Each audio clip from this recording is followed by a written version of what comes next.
A segunda turma do Supremo Tribunal Federal decidiu hoje, terça-feira, manter as prisões do pai do banqueiro Daniel Vorcaro, Henrique Vorcaro, e do primo dele, que é o Felipe Vorcaro.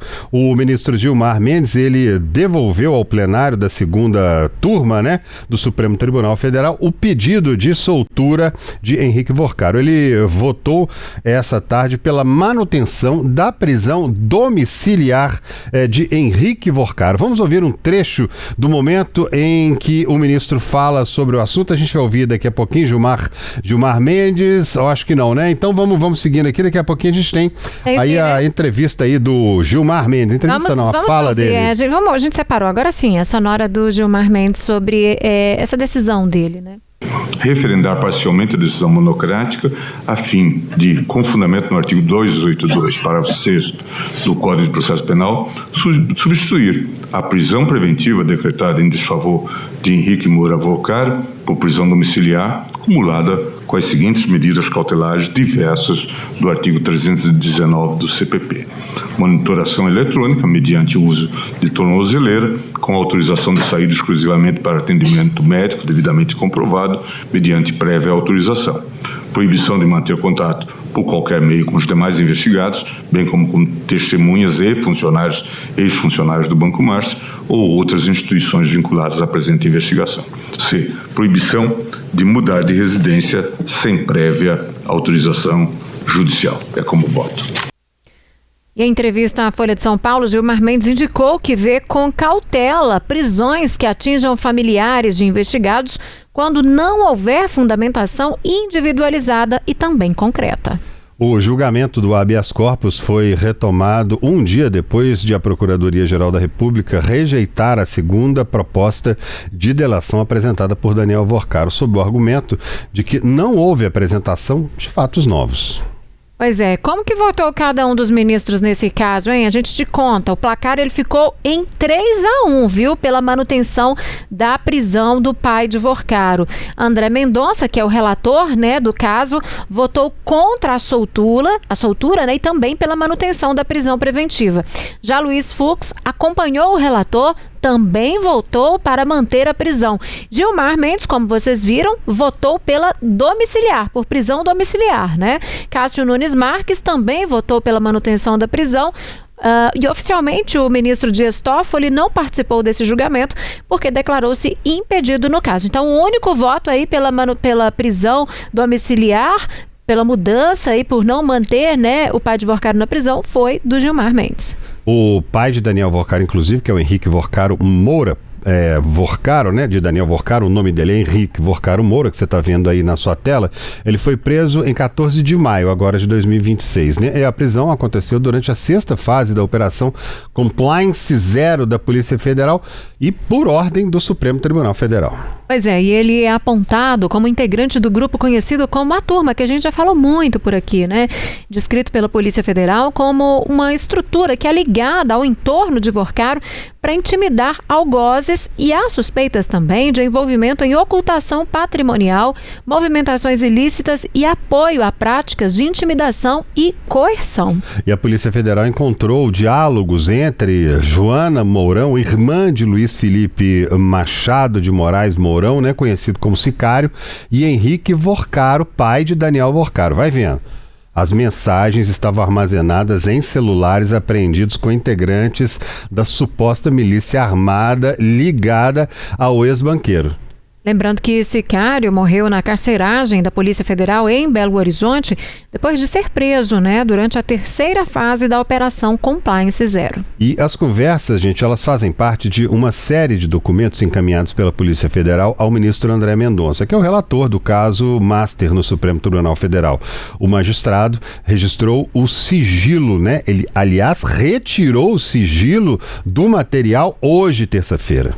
Pois é, por isso que tem esse tanto de informação, relacionada a essas mensagens. A Joana Mourão, que é irmã do Sicário, ela cobrou ajuda financeira de Henrique Vorcaro, o pai do Daniel, e afirmou possuir documentação suficiente para, segundo ela, de acordo com palavras dela e nessas trocas de mensagens, acabar com a família inteira de Vorcaro. Tá com as informações todas nas nuvens lá. De acordo com a Polícia Federal, Henrique Vorcaro autorizou repasses financeiros na tentativa de calar, silenciar essa mulher. A defesa de Henrique Vorcaro negou, no entanto, o envolvimento com pagamentos ilícitos. Os advogados afirmam que ele mantinha contratos imobiliários com Felipe Mourão desde 2021, envolvendo empreendimentos com pagamento de comissões e que Manuel Mendes Rodrigues prestava serviços de vigilância em um terreno localizado no estado do Rio de Janeiro.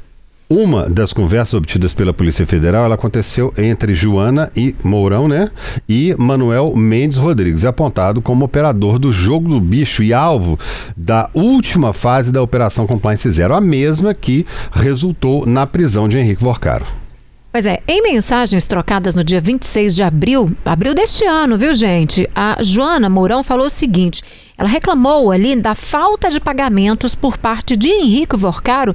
Em um dos trechos, ela escreveu isso aí que tá na tela, ó. HV de Henrique Vorcaro, HV não se manifesta com nada, tá ali o símbolo do dinheiro, Quer dizer, ela tá cobrando de certa forma ali, tá faltando pagar, ele não tá colocando dinheiro aqui na conta. Na sequência ela afirmou o seguinte, abre aspas, eu estou muito perto do abismo e se eu for, tenho como levar ele junto, acabo com a delação do filho, do cunhado e ainda jogo ele atrás das grades também, disse ele sem pensar duas vezes. Ou seja, tem muita informação nela, que já tá falando que pode colocar fim até na possível delação, ou seja, ela vai contar tanto que ele não vai ter nada para falar ali, Segundo o relatório da Polícia Federal, Manuel tentou convencer Joana a conversar pessoalmente e acionou um primo dela como ali uma pessoa intermediária. O familiar relatou preocupação e disse que ela havia passado a noite anterior acessando registros armazenados na nuvem do celular de Felipe Mourão, que é o sicário. Ainda na conversa com o Manuel, a Joana, ela disse o seguinte, eu tenho material para acabar com a família inteira. E depois da reunião, Manuel informou a Henrique Vorcaro que estava resolvendo, portanto, a situação. E o que acontece? Para a Polícia Federal, esses diálogos permitem inferir que houve algum tipo de acerto financeiro com Joana Mourão, que Henrique Vorcaro tinha conhecimento das negociações. Segundo as investigações, Manuel também teria viabilizado a assinatura de um contrato fictício para justificar os pagamentos. Tudo aquela história feita por baixo do pano, debaixo das sombras da noite da internet ali. Pois é, André, e não para por aí não, viu? São muitas revelações depois que não tirou-se o sigilo aí desses documentos, Outro fato é que o ex-dono do Master, Daniel Vorcaro, bancou a hospedagem do presidente da Câmara dos Deputados, Hugo Mota, e também do senador Ciro Nogueira, do PP do Piauí, em Lisboa, Portugal, no fim de junho de 2024, e pediu, inclusive, a uma pessoa próxima ali, a um auxiliar, reforço na privacidade destes hóspedes, isso de acordo com a análise de material apreendido pela Polícia Federal. Mota se manifestou, mas disse apenas que está tranquilo e que as investigações e órgãos estão trabalhando e que ele defende investigação isenta e imparcial. Ciro Nogueira, até agora há pouco, no fim da tarde, ele ainda não havia se manifestado sobre esse assunto. E, gente, não para por aí, não. A Polícia Federal indicou que uma das formas de Daniel Vorcaro enviar mesada ao senador Ciro Nogueira, do PP do Piauí, era com dinheiro em espécie e dentro de uma sacola, Aquela velha tradição de enviar dinheiro por propina por sacola. Segundo a investigação, o parlamentar teria recebido R$350 mil desse jeito. Meu Deus, mas é muito dinheiro, R$350 mil na sacola. É essa? Eu tô aqui tentando imaginar. É uma sacola grande, bem grande, Porque quando você fala sacola, você imagina uma sacolinha ali, mas... Sacola de supermercado. Exatamente, foi o que me veio à mente, mas ali mal cabe R$350. O negócio é que essa turma tem acesso à nota de 200, Então deve dar menos, porque... Essa nota de 200 aí que a gente não vê, Em informações enviadas ao Supremo Tribunal Federal, a Polícia Federal destacou a relação com indícios de ilícitos entre o banqueiro Daniel Vorcaro, do Banco Master, e o senador Ciro Nogueira. Nesse documento, os dois aparecem em fotos durante viagens e conversas por aplicativos de mensagens. A corporação, a Polícia Federal, aponta que o parlamentar teria as despesas e viagens bancadas pelo empresário em troca de favores no Congresso. Essa história não para de trazer coisa nova. E tem mais ainda. A Polícia Federal identificou mensagens que indicam que o banqueiro, ou ex-banqueiro, naturalmente Daniel Vorcaro, teria determinado o monitoramento, como a Cília disse no começo, de um DJ brasileiro que vivia em Miami, nos Estados Unidos. Olha para onde que essa coisa vai chegando.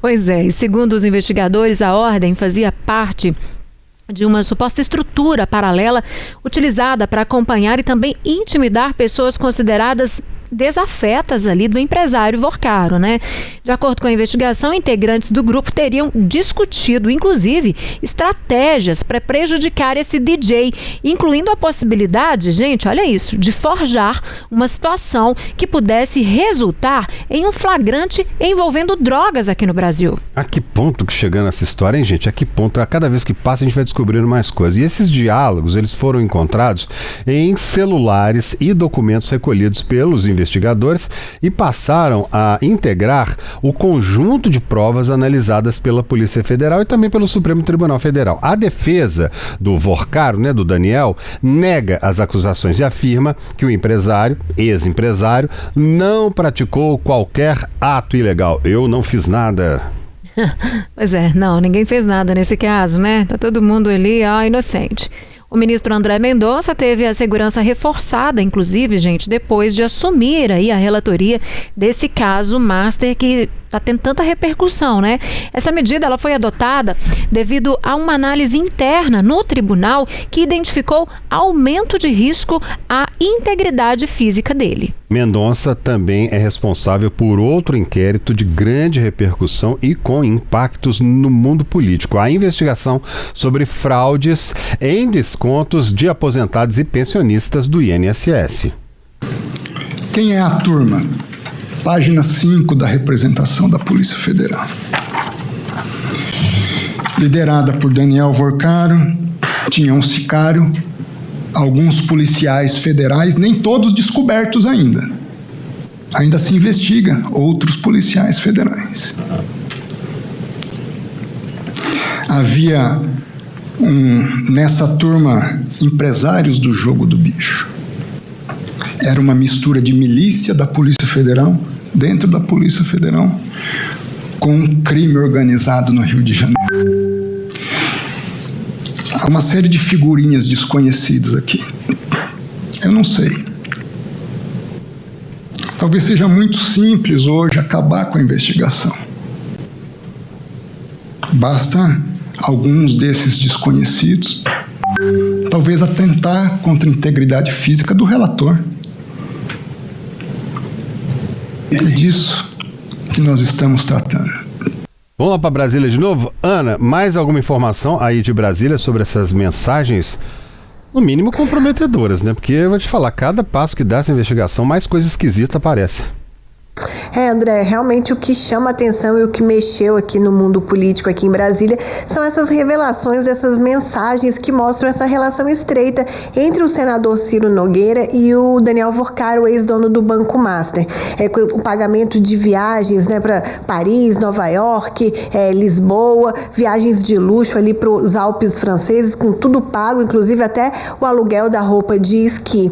E mostra também, a gente tem que lembrar que Ciro Nogueira foi autor da chamada emenda Master, que foi uma emenda que aumentou o limite do Fundo Garantidor de Crédito, o FGC, o que favoreceu o Banco Master, inclusive o que dava-lhe suporte para essas fraudes bancárias que ele praticava, segundo as investigações da Polícia Federal. E agora o que chama também atenção hoje é que o senador Davi Alcolumbre, presidente do Senado, hoje ele soltou uma nota negando ter recebido recursos do Daniel Vorcaro. Essa denúncia foi feita na semana passada pela revista Veja e só hoje ele resolveu soltar essa nota negando esse recebimento de dinheiro. Então a gente vê aí que talvez ele já esteja preocupado e está tá todo mundo de olho aí, o que mais que tem nesse relatório da Polícia Federal, que foi divulgado o sigilo hoje, mas a gente sabe que ainda tem mais coisa ali com a Polícia Federal, André. Joana, daqui a pouquinho a gente volta a falar. Vamos conversar agora com o professor de Teoria do Estado, né, que é o Ricardo Souza, sobre essas novas informações envolvendo Vorcaro e o caso Master. Seja bem-vindo mais uma vez com a gente aqui, professor, boas-vindas. Eu já começo te perguntando, esse buraco aí, quanto mais se cava, mais túnel, mais alçapão se encontra no fundo para descer e descer cada vez mais ainda, né? Parece que esse negócio não tem mais fim. Boa noite, bem-vindo. Boa noite, André, boa noite aos ouvintes. Pois é, né? Cada capítulo aí dessa novela aí deixa a gente mais impressionado, né? Agora, nessas últimas informações, sobretudo de hoje, nós tivemos muitos eventos, né? Nessa terça-feira. Mas destaque que vocês deram aí, importante aí para a questão da manutenção do Henrique Vorcaro, né? Por se tratar de uma situação realmente de máfia, né? O comportamento deles é de gangster, de máfia. Como bem lembrado aí, a prisão se deu na sexta fase, salvo engano, aí, da Operação Compliance Zero. Por quê? A Polícia Federal identificou 2 grupos que estavam sob a coordenação do Henrique Vorcaro, que era o chamado a turma e os meninos, né? Enquanto essa turma era responsável por fazer, como é que eu posso dizer, né? Não só uma propaganda favorável ao Banco Master, mas uma propaganda deletéria àqueles que eram desafetos do Banco Master, né? E a própria investigação em si, nas redes sociais. E, de outro lado, pior ainda, e sim, questão de máfia mesmo, na verdade, esses eram os meninos das redes sociais. A turma era um grupo formado basicamente por policiais e ex-policiais que cuidavam de ameaçar testemunhas e desafetos pessoalmente. Então isso ficou comprovado por meio das conversas, mas por meio também de transações bancárias. Um desses policiais, salvo engano, Marilson, ele recebia cerca de R$400 mil por mês para poder fazer esse trabalho de ameaçar, né, de criar constrangimento àquelas pessoas que estavam investigando. Então acho que foi bastante acertada a decisão, né, apesar de não ter havido unanimidade, de manutenção dessa prisão. E agora, como se não bastasse, após a abertura do sigilo aí por parte do ministro André Mendonça, nós tivemos acesso a essas ameaças, né, da irmã do chamado sicário, né, que também era um policial, afirmando nas conversas que foram interceptadas nesses telefones apreendidos, que teria documentos com informações suficientes para prender a família inteira. Então, assim, quanto mais a gente está se aprofundando aí, mais complicada a situação fica para a família Vorcaro e para os envolvidos. Ricardo, boa noite para você. Pois é, agora com essa informação já divulgada, né, da Joana Mourão, irmã do sicário, né, que tem informações que envolvem a família toda e aí suborno também. Nesse caso, como que deve prosseguir as investigações, eu digo, em relação a essa pessoa, né, que já afirmou que tem essa quantidade de informações? Ela, de certa forma, deve ser convidada para prestar depoimento? Como que funciona? Boa noite, Síria. Certamente ela será, né? Pelo que o que dá a entender é que, inclusive, há suspeita de que ela tenha recebido algum tipo de vantagem ou, quiçá, algum tipo de ameaça ela tenha sofrido no curso, né, desses fatos aí. Isso é o que foi identificado nas conversas. Para que isso seja esclarecido, não tem outro meio senão convocá-la para prestar depoimento, né, na condição, pelo menos, inicialmente, de testemunha, né, para informar o que sabe e o que aconteceu, né?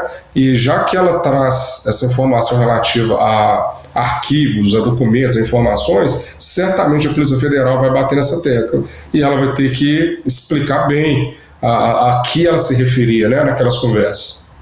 Agora, qual que é a tendência dessas investigações? A gente está aí, né? A defesa de Vorcaro dizendo que já vai tentar uma terceira maneira de entrar com uma delação premiada. Uma terceira tentativa, já que a primeira foi recusada, a segunda foi recusada.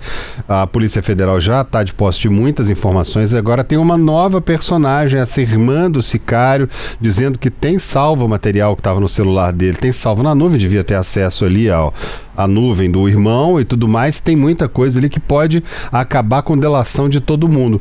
Qual que é essa investigação agora? Ela tende a permanecer por muito tempo e ainda assim ainda ter desdobramentos futuros com toda certeza, né, Ricardo? Nós estamos numa época, né, de inquéritos assim, realmente fora da normalidade. Tem um inquérito chamado inquérito das fake news das milícias digitais, que já vai há mais de 6 anos, e esse é um inquérito que, ao que tudo indica, a não ser que se desdobre em outras investigações e outros processos, ele tende a se esticar um pouquinho mais, né?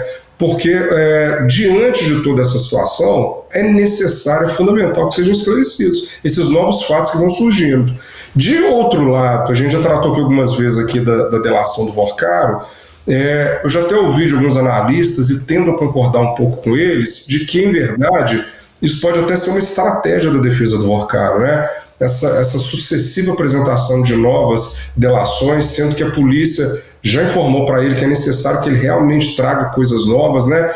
Então seria uma estratégia dele para ganhar tempo. A gente está no ano eleitoral, a gente não sabe qual será o resultado, né, das urnas. Pode ser que ele espere que, vencendo o segundo semestre ou para o ano que vem, alguma coisa possa mudar com relação à situação institucional do país, né? Mas eu tendo realmente a acreditar que pelo menos há um pouco de estratégia nesse sentido. Por quê? A Polícia Federal apreendeu ao menos 8 celulares dele, fora de todas as outras pessoas que já foram presas. Existem outras delações sendo negociadas nesse presente momento. Então, esse fato dele de apresentar informações incompletas e ficar jogando, né, realmente com as autoridades da investigação, me parece muito arriscado para quem queria realmente que fosse homologada, né, essa delação. Então, assim, a gente precisa aguardar se realmente virá essa terceira proposta de delação, né? Mas, ao que tudo indica, até o presente momento, a Polícia Federal e o Ministério Público tendem a ser bastante rígidos com esse tipo de estratagema. Boa noite, Ana Paula aqui de Brasília. O ministro Gilmar Mendes hoje fez críticas à condução do processo e ele citou, comparou com a Lava Jato e citou essa prisão de familiares como uma forma de pressionar pela delação premiada do Daniel Vorcaro. Como é que o senhor vê dessa forma? Como é que o senhor enxerga essa questão? Boa noite, Ana Paula. Excelente pergunta a sua, né? Porque realmente essa situação gera uma dúvida grande, né? Não foi uma decisão unânime a manutenção da prisão. O ministro Gilmar Mendes, ele conhecidamente tem um perfil mais garantidor. E eu até, como advogado, eu também tendo a seguir uma linha de maior prevalecência das garantias. Mas, respeitosamente, eu discordo do posicionamento dele. Eu não vejo até agora nada que se compare com o que teria acontecido na Lava Jato. A Lava Jato foi uma operação que se deu logo no início da vigência da Lei de Colaboração Premiada, que é do ano de 2013, então o auge da Lava Jato foi ali em 2014 e depois em 2015, e eram presos, assim, dezenas de executivos e diretores das empresas envolvidas que não tinham nenhum antecedente criminal e não havia nenhuma justificativa para aquela prisão preventiva. Mais do que isso, os relatos, e depois isso foi comprovado, é de que as delações, as propostas, elas já vinham prontas. Eles tinham que, na verdade, aderir àquilo que os investigadores, os procuradores queriam, apontando aquelas pessoas que eles também queriam que fossem apontadas. Então, assim, nada próximo disso, sobretudo nesse caso aqui do Henrique Vorcaro e desse grupo que foi chamado A Turma e os Meninos, as provas são robustas. Ameaças, repasses financeiros, conversas, áudios, ligações, entendeu? Então, assim, é muito concreto que se tratava, sim, de uma ação mafiosa. Então, respeitosamente, eu discordo do posicionamento do ministro Gilmar Mendes, em que pese ele ter feito uma observação a erros que aconteceram realmente no passado, né? Mas eu não vejo realmente nada que se compare, né, com o que a gente está verificando hoje em dia. Até porque se aprendeu muito com a Lava Jato, né? Então, tanto a Polícia Federal quanto o Ministério Público têm a preocupação de que não seja perdido esse trabalho, como aconteceu anteriormente. Agora, Ricardo, a Polícia Federal apura aí, tem essas informações de possíveis benefícios, né, de autoridades e também parlamentares, né? Que tipo de apuração, na verdade, seria necessário nesse caso aí para verificar se houve, de fato, ou não, contrapartidas indevidas de Vorcaro para com parlamentares, para com autoridades? O mais importante, Síria, é separar o joio do trigo, né? Então nós temos diversas situações que foram alegadas aí nesses últimos meses relativos à interferência, ou melhor dizendo, né, as parcerias do Vorcaro com as autoridades públicas, né? Disso aí a gente tem que ver o que há de concreto. Por exemplo, essas informações de agora, de comprovada transferência para o político, né, Ciro Nogueira, líder partidário, inclusive, por exemplo, uma situação que chama bastante atenção. Nós temos também a questão do contrato advocatício da esposa do ministro Alexandre de Moraes, que é uma situação que tem que ser investigada, tem que ser esclarecida também. Situação do ministro Toffoli também, em que pese ter sido num período até anterior, né, com relação ao Isotti, mas tem que ser investigada, como também a questão do patrocínio do filme, né, do ex-presidente Jair Bolsonaro, Dark Horse. É preciso separar o joio do trigo e cada uma dessas situações ser realmente investigada, né? Eu citei apenas essas questões de maior destaque, mas existem diversos outros parlamentares que estão sendo investigados também. Então, qualquer delação, qualquer indício que vem no sentido de colaborar com o esclarecimento disso, é bem-vindo, mas desde que haja, né, realmente materialidade aí, seja uma coisa concreta. Ricardo, qual que você acha que é a tendência agora dessas investigações? Você acha que a justiça tem que ir para que lado? Inclusive hoje, né, como a gente disse, o ministro André Mendonça, ele pediu até reforço em segurança, falou, quer dizer, há inclusive um medo ali, a gente está falando em possíveis milícias armadas, a história do sicário, que era uma pessoa que ameaçava de morte várias pessoas. Qual que você acha que é o rumo dessa investigação daqui para frente? É difícil a gente precisar isso, né? Eu acho assim, a situação ela está chegando perto assim, de um limiar bastante perigoso. O fato do ministro André Mendonça externar essa preocupação dele, provavelmente medidas já foram tomadas, como já está surgindo aí, e porque ele nesse momento aí, junto com a Polícia Federal e o Ministério Público, é quem tem a maior quantidade de informações a respeito do caso. Então, se ele está verbalizando isso, a gente precisa respeitar, a gente precisa dar a devida atenção para isso, né? Eu entendo que ele também não só liberou o sigilo, mas destacou isso exatamente, né, uma estratégia também dele como magistrado, de sensibilizar os seus colegas, sensibilizar os seus pares, mas também de sensibilizar a sociedade, de expor a situação, né, em que PEC está. Então, assim, tentando responder aí a qual caminho, né, para onde vai tender essa investigação, eu acho que a situação ela tende a se complicar mais para aqueles envolvidos, né? E eu apostaria que as próximas etapas dessa investigação elas vão se desenrolar no Congresso Nacional, pelo que tenha aparecido e acontecido até então. Agora, Ricardo, hoje mais uma vez chegou a informação de bastidores aí que Vorcaro tentaria uma terceira, né, possibilidade, uma terceira delação premiada, né, que ele teria ficado assustado com a possibilidade de ter que voltar para Papuda, né, depois da rejeição aí dessa segunda proposta da PGR e da Polícia Federal.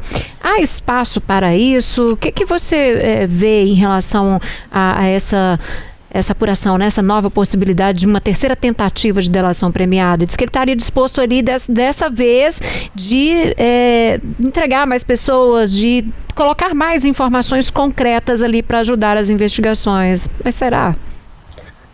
Chega a ser desrespeitosa, né? Essa proposta dele. Porque então ele está realmente, tanto na primeira, já ficou evidente, quanto na segunda, ele está brincando, está tentando jogar realmente com as autoridades. Eu sempre gosto de lembrar, né, um dos requisitos, os principais requisitos, na verdade, para colaboração premiada, né, a delação é um desses atos aí, é não só trazer elementos que realmente sirvam para o deslinde, né, para a resolução daquela investigação e para novas linhas de investigação, mas é necessária voluntariedade. A parte não pode nem ser obrigada e ela realmente tem que estar disposta a ajudar. Então, quando ele, num primeiro momento, as autoridades já rejeitam porque verificam que ele está escondendo informações, isso é muito negativo para a imagem, para a figura desse suposto pretenso delator perante aquela autoridade que investiga. Então, assim, parece que ele, a palavra é essa, parece que ele está brincando, ele está testando os limites, né, da paciência dessas autoridades, ou, como eu disse, como alguns analistas vêm apontando, né, trata-se de uma estratégia para tentar atrapalhar um pouco o ritmo das investigações, né? Eu acho realmente assim que a probabilidade de uma terceira delação, né, se ela vier dela ser homologada, é bem pequena, a não ser que realmente ele traga aí alguma coisa aí que seja extraordinária em termos de informação e de prova dessas informações. E aí, tá gostando da nossa programação? Então deixa o seu like, se inscreve no nosso canal, ativa as notificações para não perder nenhum conteúdo, porque você é muito importante para nós e é por isso que a gente está aqui.